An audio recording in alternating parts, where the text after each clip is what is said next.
I'm assuming that most folks out there right now are interested in, more interested in the weather than what we were doing down here. And just a reminder to Houstonians that we're actually back into a more normal weather cycle after last year where we had the worst drought in recorded Houston history. Houston normally gets lots and lots of rain, which is why we don't normally have to water things like trees and don't have irrigation systems in most of our parks. But when you get lots and lots of rain in a very flat city, you do have problems with localized street flooding.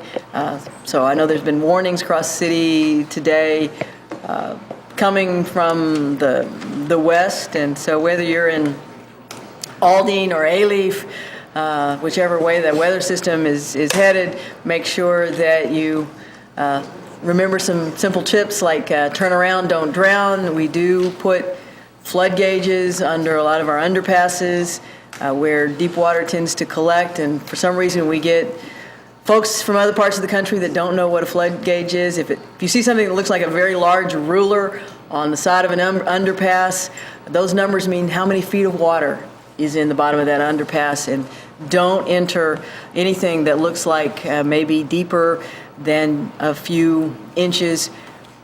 We may have localized street flooding, but we also drain very, very quickly.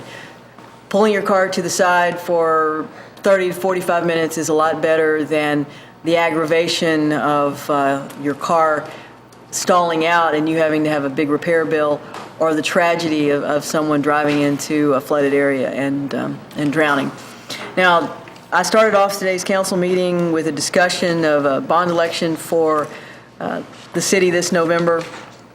We go out routinely every 5 to 6 years for a bond election. A bond election is asking the voters permission to take on debt, to do borrowing for the city. Doesn't mean we have to do it, but we get prior approval before we can do it. I am proposing $410 million worth of debt authorization. It is well within our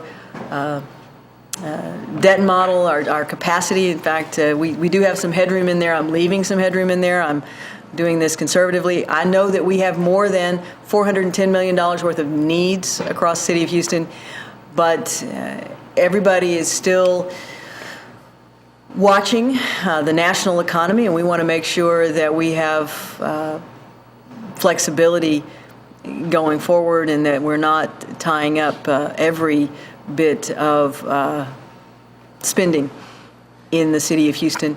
This $410 million does allow us to fund the CIP that council voted. It puts more than $100 million available for additional flexible spending that over the next month I'm going to work with council to try to pin down. And it requests from the voters the ability to match a public challenge or private challenge to the public of a $200 million project to complete the trail segments across the city of Houston along our bios. City of Houston would commit to borrowing $100 million for funding for capital projects if the private sector raises $100 million so that it's a 50-50 match and we can finally complete what residents of this area have already invested some $2 billion in, which is a pretty good trail system across the city, and make it a complete, integrated, connected trail system, which I think would be the envy of the United States, where we string the beads along the bio, where we connect the trail segments that we already have, and then put additional connectors into neighborhood parks and into existing hike and bike trails, some from the county, some that we're doing with existing state funding. So we truly have an integrated system where you could hike or get on a bike and go anywhere across the city that you need to go. Touches every council district. It's a fiscally responsible bond package. There are already Houstonians stepping up to help guide the political campaign, because anything you put on the ballot has to have some information campaign attached to it. You can't just put something on the ballot and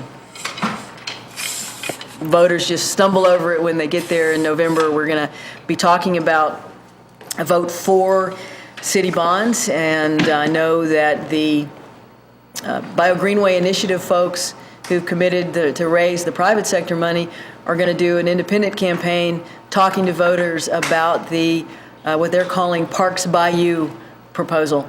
And I think it's going to be a great opportunity to have dialogue with the voters of Houston. Most importantly, and I don't know that this can be said for the other bond elections that are going to be on the ballot, with this bond election, there is no tax increase.